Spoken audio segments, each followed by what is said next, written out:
Hello students, welcome my YouTube channel. आज के video में मेरे पास एक जो मॉडल पेपर है वो है बायो का।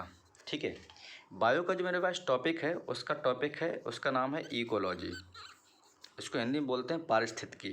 ठीक है, आप सभी को पता है इकोलॉजी से हर परीक्षा में लगभग 4 से 6 क्वेश्चन आता है। कई बार ऐसा होता है 8 क्वेश्चन संख्या हो जाती है। ठीक है, 8 तक क्वेश्चन आ जाते हैं। आज के पेपर से आपको सभी परीक्षाओं में कम से कम मिनिमम इसमें से 2 क्वेश्चन जरूर मिलेंगे। ठीक है, इकोलॉजी टॉपिक से, और ये पूरे इकोलॉजी टॉपिक से हैं और सारे ये जो है एनसीईआरटी से लिए गए पॉइंट हैं। ठीक है, तो आज हम लोग बायो के पेपर को डिस्कस करते हैं। कोई अगर प्रॉब्लम हो तो मुझे कमेंट सेक्शन में जा करके कमेंट कर सकते हैं। ठीक है, सबसे पहले फर्स्ट क्वेश्चन हम लोग देखते हैं। देखिए, फर्स्ट क्वेश्चन यहाँ पर दिया गया है, इंडियन इकोलॉजी के फादर कौन है। ठीक है, तो इसका आंसर होगा आर.डी. शर्मा। ठीक है, क्या होगा? आर.डी. शर्मा। सेकंड क्वेश्चन है, ये सब पूछे हुए क्वेश्चन हैं नीट में और मोस्टली क्वेश्चन एनसीईआरटी से पॉइंट टू पॉइंट उठाए हुए हैं। सेकंड क्वेश्चन है यहाँ पर, यूनिट ऑफ इकोलॉजी किसे कहते हैं। ठीक है, तो इसका आंसर होगा यहाँ पर होगा ऑर्गेनिज्म। ठीक है, ऑर्गेनिज्म को क्या कहते हैं? यूनिट ऑफ इकोलॉजी कहते हैं। अब थर्ड क्वेश्चन पर हम देख सकते हैं, ये जो पेपर है मेरे पास में, ये हिंदी इंग्लिश दोनों मीडियम के स्टूडेंट्स के लिए है। ठीक है, तो कोई प्रॉब्लम नहीं होगी। देखते हैं हम लोग थर्ड क्वेश्चन के बारे में। ऑर्गेनिज्म एंड एनवायरनमेंट के इंटर रिलेशनशिप की स्टडी को क्या कहते हैं। ठीक है, तो इसको हम लोग बोलते हैं कम्युनिटी। ठीक है, कम्युनिटी कहते हैं। फोर्थ क्वेश्चन है, इंडियन बायोनोम नहीं है। ठीक है, इंडियन बायोनोम नहीं है। In which of the following is not a Indian biome. तो इसका आंसर होगा आपका चौथा सही, ग्रासलैंड। ठीक है, अब क्वेश्चन देखते हैं हम लोग फिफ्थ। पांचवा क्वेश्चन है, most important abiotic factor. ठीक है, सबसे महत्वपूर्ण ए बायोटिक फैक्टर का नाम क्या है? तो उसको हम लोग बोलते हैं टेम्परेचर यानी ताप। ठीक है, छठवां क्वेश्चन है, wide range of water salinity को टॉलरेट करने वाले ऑर्गेनिज्म कहलाते हैं। तो इसका आपका राइट आंसर होगा सेकेंड, यूराई हैलाइन। ठीक है, यूराई हैलाइन। सेवेंथ क्वेश्चन है, टाइप्स ऑफ वेजिटेशन कौन डिसाइड करता है। तो जो टाइप ऑफ वेजिटेशन डिसाइड करता है आपका तापमान, टेम्परेचर। थर्ड आंसर होगा। क्वेश्चन देखते हैं हम लोग आठवां, फ्रेश वाटर की स्टडी को क्या कहते हैं। तो study of fresh water is known as limnology. ठीक है, लिम्नोलॉजी है ये, स्टडी ऑफ फ्रेश वाटर को बोलते हैं लिम्नोलॉजी। ठीक है, अगला क्वेश्चन देख सकते हैं हम लोग नाइन्थ क्वेश्चन है, ऑर्गेनिज्म जिनका बॉडी टेम्परेचर सराउंडिंग के अनुसार बदलता रहता है। तो इसमें आपका आंसर होगा कॉन्फर्मर्स। ठीक है, कॉन्फर्मर्स। 10th क्वेश्चन, 10वां क्वेश्चन आप देखेंगे, टेम्पोररी अडेप्टेशंस का मेथड नहीं है। ठीक है, इसमें से कौन सा ऐसा मेथड नहीं है जो टेम्पररी अडेप्टेशन में नहीं आता है। तो इसका आपका आंसर होगा यहाँ पर development of xerophytic characters, development of xerophytic characters. ठीक है, 11 क्वेश्चंस, किस रूल्स के अनुसार कोल्ड क्लाइमेट के मैमल्स के लिम्स एंड ईयर छोटे होते हैं। तो उसको हम लोग बोलते हैं एलन रूल। ठीक है, एलन रूल। ये सारे आप रूल पढ़ लें। इस रूल को आप लोग एक चैप्टर्स है आपका एवोल्यूशंस। ठीक है, उसमें ये सारे रूल दिए गए हैं। यहाँ पर एक क्वेश्चन जो है आपको रूल से जरूर मिलेगा। अब 112 नंबर क्वेश्चन है हमारा, न्यू एनवायरनमेंट के लिए टेम्परेचर अडेप्टेशन को क्या कहते हैं। तो इसका आपका आंसर होगा एक्लीमेजेशंस। ठीक है, इसको बोलते हैं हम लोग एक्लीमेजेशंस। क्वेश्चन 113, एल्टीट्यूड सिकनेस किस प्रकार का अडेप्टेशन है। तो इसका आपका राइट आंसर होगा फिजियोलॉजिकल। ठीक है, अब क्वेश्चन देखते हैं हम लोग जो है 114 नंबर। 114 क्वेश्चंस में आप देखेंगे, सेम स्पीशीज के इंडिविजुअल्स का ग्रुप जो एक पर्टिकुलर जियोग्राफिकल एरिया में रहकर फ्रेशली इनब्रीड करता है उसको क्या बोलते हैं। तो उसको हम लोग बोलते हैं पॉपुलेशंस। ठीक है, पॉपुलेशंस। क्वेश्चन 115 देखिए, कौन सा एट्रीब्यूट पॉपुलेशन का नहीं है। ठीक है, तो इसका आपका होगा इसमें कोई नहीं है। ठीक है, नन ऑफ दीज। क्वेश्चन 116 देख सकते हैं। 116 क्वेश्चंस में कौन से फैक्टर्स पॉपुलेशन डेंसिटी को इंक्रीज करते हैं। ठीक है, इसमें कौन सा ऐसा फैक्टर है जो पॉपुलेशन जनसंख्या घनत्व को बढ़ाता है। ठीक है, तो यहाँ पर आप देख सकते हैं विकल्प क्या है, नेशनलिटी और मोर्टेलिटी, नेटिविटी एंड इमिग्रेशंस। आंसर यहाँ पर होगा 116 का राइट आंसर जो आपका जाएगा वो होगा सी सही। ठीक है। अब क्वेश्चन 117 देख सकते हैं। जे शेप ग्रोथ कर्व की इक्वेशन क्या है? जे शेप ग्रोथ कर्व, ठीक है, तो इसका आपका आंसर होगा सी सही, dN/dt=RN, सी सही। क्वेश्चन 118 देख सकते हैं। 18 क्वेश्चन नंबर है, वास्तविक ग्रोथ कर्व का शेप क्या होता है? तो सिग्मॉइड भी होता है, एस भी होता है, तो आंसर होगा यहाँ पर डी सही। ठीक। अब क्वेश्चन नंबर 119 देखेंगे। यदि प्री रिप्रोडक्शंस एज ग्रुप के इंडिविजुअल्स का नंबर्स रिप्रोडक्टिव एज ग्रुप के इंडिविजुअल से ज़्यादा है तो एज पिरामिड का शेप क्या होता है? तो इसका शेप कहलाता है आपका ट्रायंगुलर, यानी आंसर होगा ए सही। ठीक है, इसको बोलते हैं प्री रिप्रोडक्शन। अगला क्वेश्चन देखेंगे 120 नंबर। यदि एक तालाब में पिछले साल 20 लोटस कमल के फूल थे, ठीक है, इस साल 8 नए बढ़ गए तो ग्रोथ रेट क्या होगा? तो इसका आपका राइट आंसर हो जाएगा, ग्रोथ रेट निकालने के लिए 4 पर ईयर। ठीक है, आंसर होगा यहाँ पर सी सही। 120 का आंसर होगा यहाँ पर सी सही। क्वेश्चन देखते हैं हम लोग 121। 121 क्वेश्चंस में वह ऑब्लिगेटरी रिलेशन जिसमें दोनों इंडिविजुअल्स का दोनों का फ़ायदा होता है। ठीक है, तो जिसमें दोनों का फ़ायदा होता है उसको हम लोग बोलते हैं म्यूचुअलिज्म। ठीक है, म्यूचुअलिज्म। अगला है 122, कंपटीशंस के लिए सही है, तो इसका आंसर होगा सेम रिसोर्स, ए सही।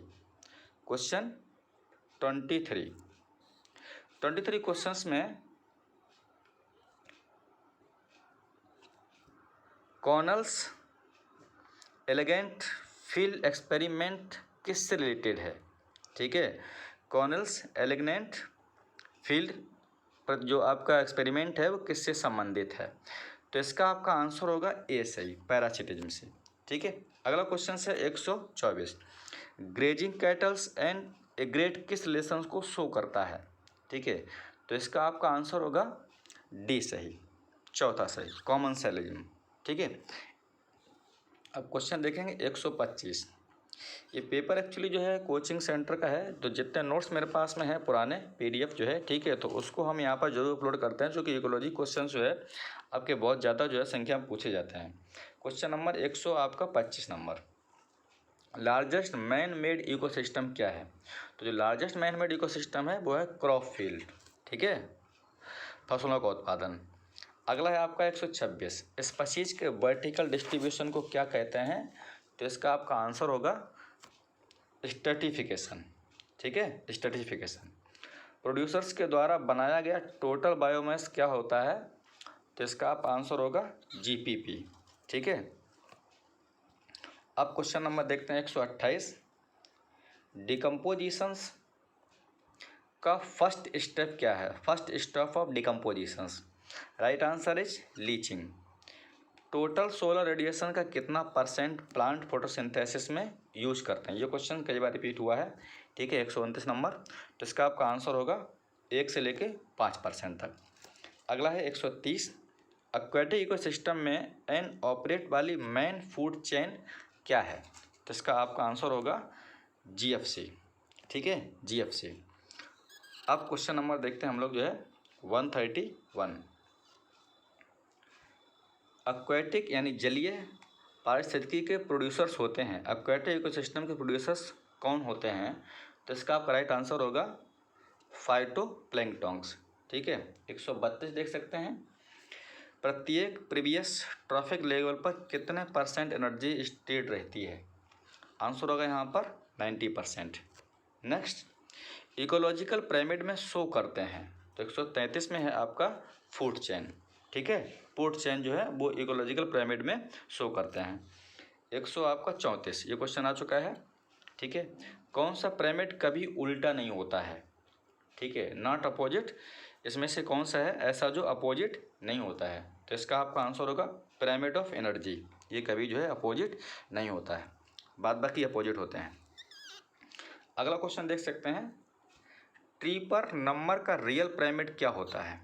ठीक है, ट्री पर नंबर का रियल प्राइमेट क्या है? तो यहाँ पर आपका आंसर होगा स्पाइंडलनेस, ठीक है, स्पाइंडल शेफ्ट। क्वेश्चन 136, प्रत्येक सक्सेशन की क्लाइमैक्स कम्युनिटी होती है। तो यहाँ पर आपका होगा बी सही, मीसोफाइट। 137 क्वेश्चन देखिएगा, बेर रॉक पर होने वाले सक्सेशन को क्या कहते हैं? ठीक है, तो बेर रॉक पर जो सक्सेशन होता है उसका नाम होता है आपका जीरार्च, यानी ए सही। क्वेश्चन आपका 138, एक्वेटिक हैबिटेट में होने वाली सक्सेशन पायोनियर स्टेज क्या है? ठीक, तो इसका आपका आंसर होगा राइट, फाइटोप्लैंक्टन्स। अब क्वेश्चन देखते हैं हम लोग 139 क्वेश्चन क्या है?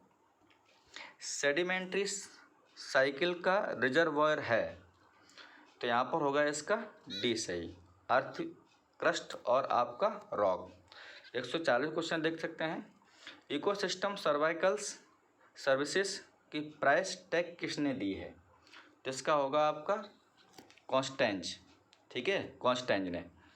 क्वेश्चन आपका 141, लंग्स ऑफ द प्लेनेट किसे कहते हैं? ये क्वेश्चन जो है आपका बहुत इंपॉर्टेंट है, ठीक है, लंग्स ऑफ प्लेनेट किसे कहते हैं? तो इसका आपका राइट आंसर होगा अमेजॉन रेन फॉरेस्ट, सी सही। अब क्वेश्चन देखते हैं हम लोग 142, स्पेसीज एरिया रिलेशनशिप किसने दिया था? तो ये स्पेसीज एरिया रिलेशनशिप दिया था उस साइंटिस्ट का नाम था वॉन हेल्महोल्ट्ज, ठीक है, हेल्मबेल्ट, आपका ये यहाँ पर एच है। अब क्वेश्चन देखते हैं 143, रिसेंट एक्सटिंक्शंस का एग्जाम्पल नहीं है, ठीक है, 143।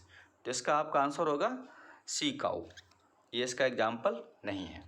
अब अगला क्वेश्चन देखेंगे 144, पैसेंजर्स पिजन्स किस बायोडाइवर्सिटी लॉस का एग्जाम्पल है?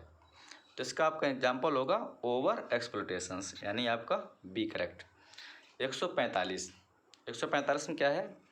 स्केर्ड ग्रोव्स यानी पवित्र वन किस कंजर्वेशन का एग्जाम्पल है? ये क्वेश्चन काफ़ी अच्छा है, ठीक है, आ भी चुका है नीट परीक्षा में। अब क्वेश्चन देखते हैं हम लोग इसको जो है 145, तो इसका इन सीटू एग्जाम्पल, ठीक है, in situ ex situ example आप पढ़ लें, ये जरूर आते हैं इकोलॉजी में। अगला ये क्वेश्चन कई बार रिपीट हुआ है, इन्वायरमेंटल एक्ट पास की गई, ठीक है, तो जो ये पास की गई थी उसकी जो डेट थी 1986 में। अगला क्वेश्चन है 147, यूरो नॉर्म्स का अल्टीमेट गोल क्या है? तो इसका आपका राइट आंसर होगा बी सही, ठीक है, एस उन diesel and petrol 50 ppm, aromatic hydrocarbons 35%।